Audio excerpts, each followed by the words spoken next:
పేద వర్గాలకి ఉత్తరప్రదేశ్, బీహార్ లాంటి రాష్ట్రాలు, బీసీలు పరిపాలన చేసే రాష్ట్రాల్లో కూడా 100 టికెట్లు బీసీలకు ఇవ్వాల. చిరంజీవి గారు ఇచ్చారు, 110 స్థానాలు ఇచ్చారు ఆయన. అట్లా ఒక బలమైన ప్రయత్నం.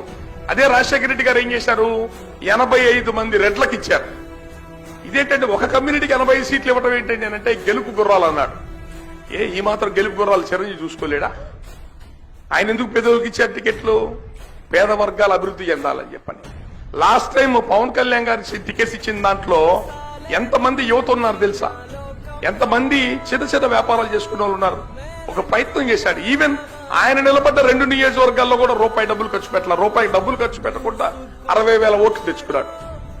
అధికారమే పరమావధి. అధికారాన్ని చేరుకోవడానికి ఎలాంటి తప్పుడు మార్గాలైనా వెళ్లి ముందు అధికారం సంపాదించాలా, ఎన్ని కోట్లైనా పోసి అధికారం తెచ్చుకోవాలా, తర్వాత 1000 కోట్లు దోపిడీ చేయాలనే ఈ రోజుల్లో ఉన్న వ్యవస్థలు, ముఖ్యంగా సదరన్ ఇండియా, సౌత్ ఇండియాలో డబ్బులు లేని రాజకీయాలు లేవనే రోజుల్లో చిరంజీవి గారు కానివ్వండి, పవన్ కళ్యాణ్ గారు కానివ్వండి, ఒక మార్పు కోసం ప్రయత్నం చేశారు. చిరంజీవి గారు చేసిన ప్రయత్నం ఆ రోజున ప్రజలు ఎవరు కూడా సోషల్ మీడియా లేదు, అధికారం అనుభవించిన వాళ్ళు టీవీలో ఏది చెప్తే అది వినాలా, ఏం జరుగుతుంది ఎవరికేం తెలియదు.